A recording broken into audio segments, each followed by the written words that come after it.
What's up, universe? It's your boy Skirt Skirt back at you with another banger, and I'm ultra excited. The 2025 Supercross season is right around the corner, and that gives me tingles. This is my favorite part of the year, not just because of the holidays, because the holidays are based, but we got a new season of Supercross creeping up on us, and we all know that everyone was out there at Anaheim taking all the pictures, all the press day. We've heard the conversations, we've heard the conferences, we've seen the new riders with the new bikes and the new teams, and we heard about the injuries, and it's super exciting, and I'm excited. So, as you know, ya boy's been at the test track absolutely ripping, because it's time for us to dive into who I believe is going to be the top contenders, two of them, top two, for the 2025 AMA Supercross Championship. And we're going to do a deep dive into both of them, the reasons. We have been absolutely pinning it on the AMA 2024 tracks. I'm pretty sure that MX Legends is going to give us the 25 tracks before the season drops, so that'll be exciting. We'll cover that. As always, we got the replica series, so leave in the comments who you want to see, bike, rider, year. Put in the comments. I'll make the replicas. We're still doing that, but what we're going to focus on here is the 25 Supercross Championship, and who's got it? Who's got the biggest nuts swinging on the foreheads, okay? Who's going to leave that mushroom stamp of approval on their competitors, rip their souls out straight Shang Tsung style, and be the champ? We're going to jump right in and dive into it. Let's go. Now, the first top contender, I believe, in the 450 class will be your boy, the old dog himself, Eli Tomac, Eli Toshmac, Eli Hose on Crack, Eli the man, ET3.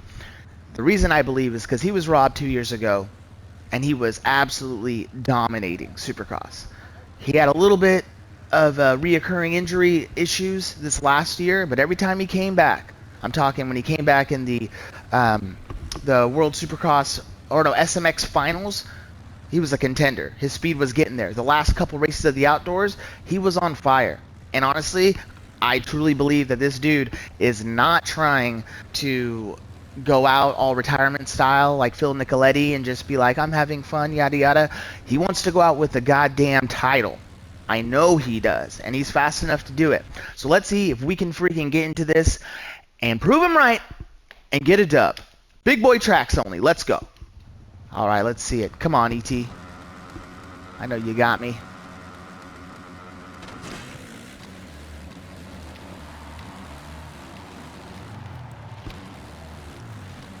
Ooh, them Yami motors be barking off them starts, boy.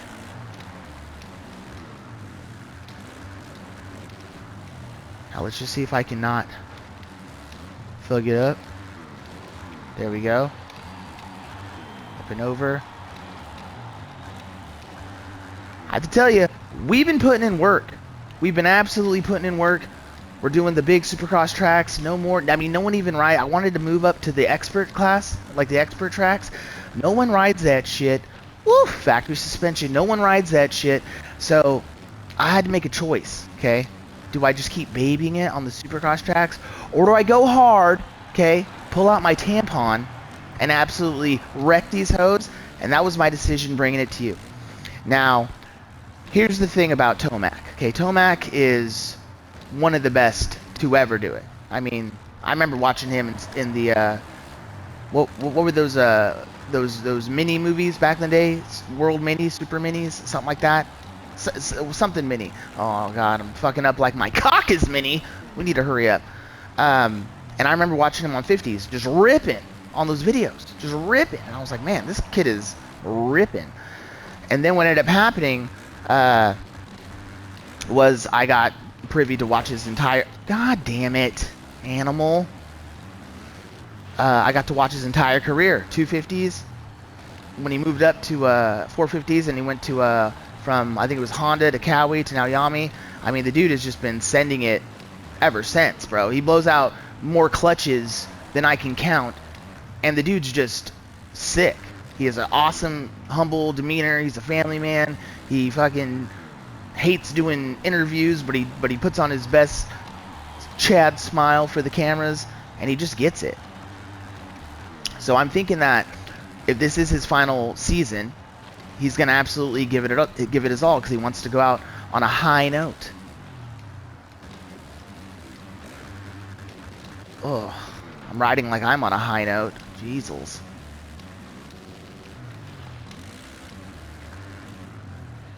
All right, dude's right here. Dude's right here.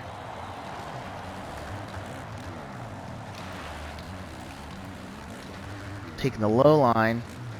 Oof. This might be a battle if I don't fuck it up. I always, in this section, I always fuck it up, because this little turn right here, this is a doozy.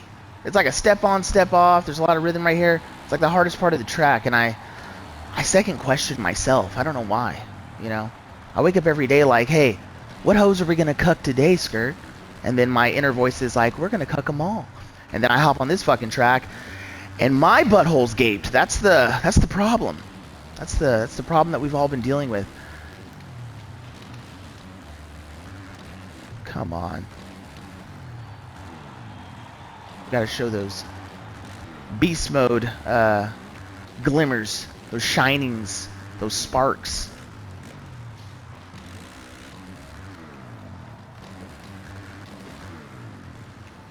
Alright, we got to go outside right here because I fucked up that inside. Yes, I did. Man. I need to reel it in. Reel it in. Come on, reel it in.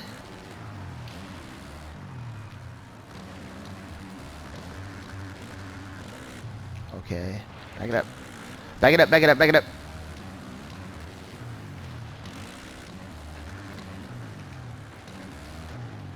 Okay, 4 seconds. It's nothing to Tomac. Let's go. See, try this outside. A little better. A little better. Come on. Okay, now I gotta... Oh, I was trying to swing it to the inside so I could hit this from the inside, but I obviously did not do that. Sleeping at the wheel.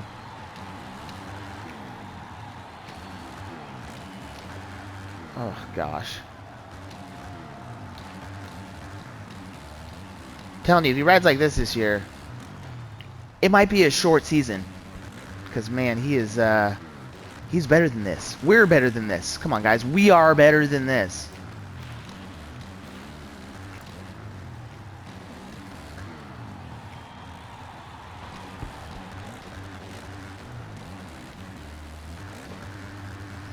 Get over it. Ooh, smashed my nutsack on that one. Okay, come on, please. Get this section good. Okay, hold on. Decent. That's what I'm saying, bro. Just do stuff well. As I case that one. Ugh, that would have been the rhythm. I was making up time right there, right before I wasn't. He's right in front of us. Ugh. I'm actually very impressed at the fact that Tomac decided to do all these other races, because I know he was injured and he wants to get the seat time and just get the gate drops, and honestly it's working in his favor. But for this to be his last season and then to get on the bandwagon of like extra races, even if you haven't been racing in a long time, I feel like that is freaking G. Because it's like, bro, you're risking injury. You have one more season. That's it. It's not like you're, 25 and, you're ramping up. It's like, bro, this is it. And the dude straight went all around the world and absolutely laid the smack down. It was kind of wild. And then he finished, I remember he finished the last moto to clinch that title with the flat tire. My God, bro. No moose implants. He didn't have that BBL on the back tire. He just did it with big balls and fucking heart. And he made it happen. So honestly, hats off to him. I believe that the extra laps and races that he put in are absolutely gonna bring him into being a contender, a solid contender for the championship this year, hands down. So I got my money on Tomac being one of the guys. Let's check those lap times and see if I'm puss or not. All right, guys, let's see if I have what it takes. Let's check this out. 47.1. Man, I was off by a freaking 10th from the leader. Meanwhile, Joe Cream Pie Man, got got the best lap of the race, and honestly, hats off to him. He did well, but this is what I want to see. I want to see Tomac in the top 2 all year, battling for a championship. We're doing better. Meanwhile, Team Skirt is absolutely ripping on these tracks. Let's check out my second nominee for the dude who's going to be absolutely cucking hose and has the best shot at the title. All right, guys, we're back. And, of course, you know I had to throw in Jet Lawrence. He's the man. You know, he's had an amazing 24 season on so many levels. Motocross, got injured in Supercross, came back for SMX, did the donations. I mean, the guy has been awesome. I feel like he is absolutely ready, and I'm not going to say he's in the best headspace because I feel like he's been a little dark, a little grungy with his attitude towards, you know, fans and the internet, and I think he's using that as fuel. But I also do think that, you know, for a moment, that might be the right type of fuel, and eventually he'll get over that. But I do think that Lawrence will be the guy to look at for the 2025 Supercross, as well with Tomac. And those are my predictions. Let's see, because we're at Anaheim 1. Let's see if I can freaking make it work. Get that Ozzy! Ozzy, go!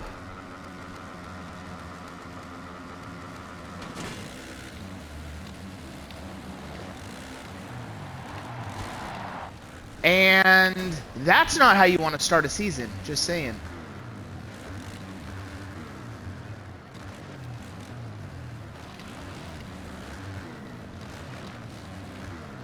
Alright, Jet, you're fast enough to make it.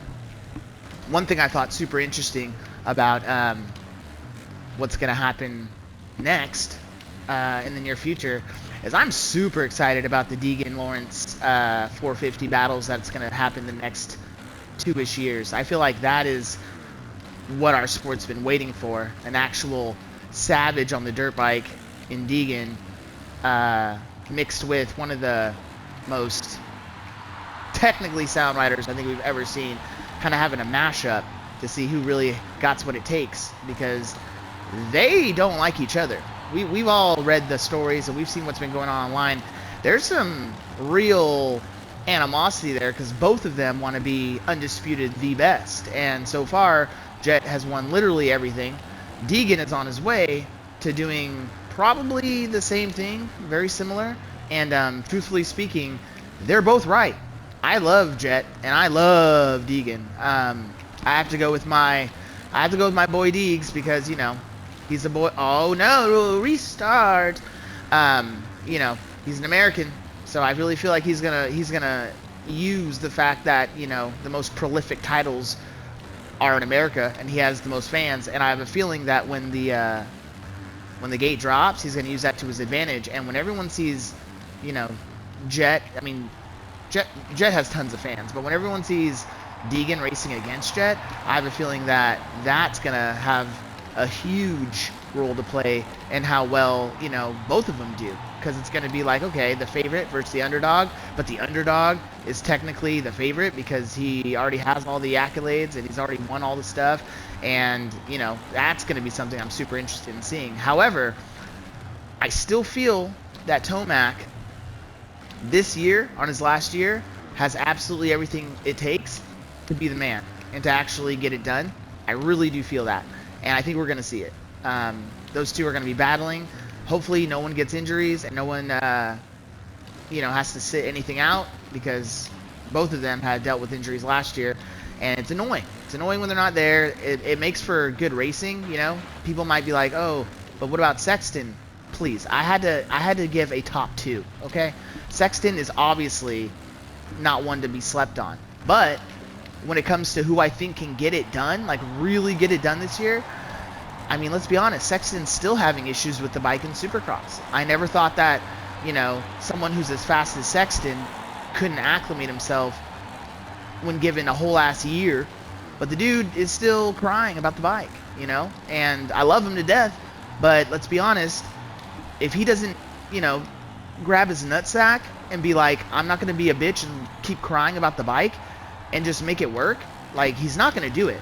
You know, we all know Jet had issues at Australia because he's still, damn it, adjusting to the 2025 bike, you know. But you can guarantee it that when the gate drops for Anaheim 1, dude's going to be ready. He's going to be ready to not only race, but win. And I just don't know if Sexton is going to have that, you know? I don't think that Jet gets into his mind like people say they do, because as a former pro racer myself, albeit local pro, yeah, when you're walking around the pits and you see dudes and you know who you're absolutely going to smash, and then you know who's going to be a problem, yeah, that plays a factor when you're walking around the pits. But truthfully, when the gate drops, you're all equals, bro. You're all factory riders. You guys all put it in the work. You guys are all amazing. And when the gate drops, the adrenaline hits, and it doesn't matter. You know, that whole stuff of like getting into his head, it doesn't matter. What does happen is you figure out, oh no, you figure out who's going to be, you know, willing to make it happen when the time comes, and who can't. That's all it is. Hunter, I think, is great. He's definitely going to be up there. I think that who else? I heard Jorge Prado got into some trouble at the test track, and he's a little injured or something like that. So I think Jorge in the next couple years is going to be amazing. I don't know about this year, but in the next couple years for sure. So there's a lot of contenders, but the top guys are going to make it obvious why they're the top guys, and it's not going to take very long. So I think that, you know, to kind of sum up the top two debate, I think it's between Tomac and Lawrence, you know? And maybe I'm wrong. Maybe I'm going to eat my words. Maybe this is a whole nothing burger that I'm talking about. I got to work on those factory suspension setups, you know what I'm saying? But I don't think so. I think I'm pretty dead on with who's going to be wanting it the most prepared, have the most reasons, you know. Jet has very personal reasons when it comes to, like, I want them to like me, fuck these guys, huh? And then Tomac is like, bro, like, I'm one of the most winningest riders of all time. I am going to be in the AMA Hall of Fame. Like, I'm already good. I'm rich as shit, you know. Now what do I want? I want legacy. I want to absolutely put a stamp on the shit that I made my life. And I feel like that weighs a little bit stronger than, you know, I want people to like me and fuck these people that are hating. And I don't know. I feel like to a guy like Tomac, who's matured and he's grown and he's been there, done that, I feel like he has a better reason. I do think Jet is technically the better rider, but not by much. Not by much. And on any given night, anything could happen, you know. Give Eli a whole shot, give Jet a top 10 start. Yeah, it's going to be a really close race, you know. So I'm definitely standing behind my picks and decisions on this. Meanwhile, your boy is having struggles, but I think we're on the box, and you know what? I'll take that, because like I said from the beginning, we're here to be the best, and it won't happen doing bullshit like that. But we're here to be the best, and that's what we've been clawing at, you know. We started out here doing just, you know, stock tracks and whatever, and now we're on the big boy stuff, and I'm just really trying to just finish this one. Let me see if I can hit this triple, because this triple is actually super dope if you can hit it. Let me see. We're gonna die. We're absolutely exploding our spleen. There you go, we're dead. So let's talk about results. See you at the finish. Lego. Alright, so we made it on the box. Let's look at these lap times, see what we were rocking with. So yeah, definitely not as close. I was a 10th off last race. Here we were a couple seconds behind second, and then it looks like about 4 seconds behind first. So we got work to do. My predictions for the 2025 Supercross season, I feel like in the 450 class, it's going to be ultimately down to Tomac and Lawrence, because those guys seem to have the most stuff to lose and the most stuff to gain all at the same time. Tomac, the old dog, wants to go out on top, wants to put a exclamation point behind his already amazing career. Jet, he thinks that everyone hates him right now. He thinks that he has something to prove. He has a chip on his shoulder, and honestly, you know, if I was him, I would stay off Instagram for a while and just put my head down and focus. I feel like it's not even close to as bad as he has it in his mind, but that could absolutely play a role in his writing and in his perspective when it comes into the season, and he very well be the 2025 champ. You know, I think it's between those two. You know, there's other people that can throw wrenches into the situation, like Cooper Webb, Sexton if he gets his shit together, you know, even Jason Anderson, you know, not a title, but he could definitely go for a top 3, maybe around a top 5. There's a lot that can go on, so I'm super excited about this 25 season. We're gonna throw the next video out. Probably gonna do my predictions on the 250 class, break it up east-west. There's a lot going on in the 250 class. I mean, a lot. There's a lot. I'm not going to bring out any spoilers for that, but there's a lot. So looking forward to that. We're getting better. Our lap times are dropping. We're being more competitive. This is amazing. Super happy, super blessed. We have new subscribers because the channel is obviously growing. And I want to start out by saying big thank you to new subscriber number 1, Ben Souza. Ben Souza. You are absolutely the man. Thank you for subscribing. And then my boy from across the pond, Connolly. That's my boy. We be racing together. He's subscribed. I'm very, very, very grateful for you and everybody. We have almost 20,000 views total. The channel is growing. It is amazing. I love doing this. We're going to have race recaps. We're going to do more of the replica series drips. We're going to do it all. We're diving in. It's going to be a big year. We're exploding. So I appreciate everyone for stopping in. Like, subscribe, and comment. It helps so much to what we're trying to do to get it out there, to get everything in front of as many people as possible that we're doing. So I appreciate that. So like, subscribe, comment, and also live good. Live good. Have a great day. Be happy. Stay safe. And until the next one, skirt, skirt.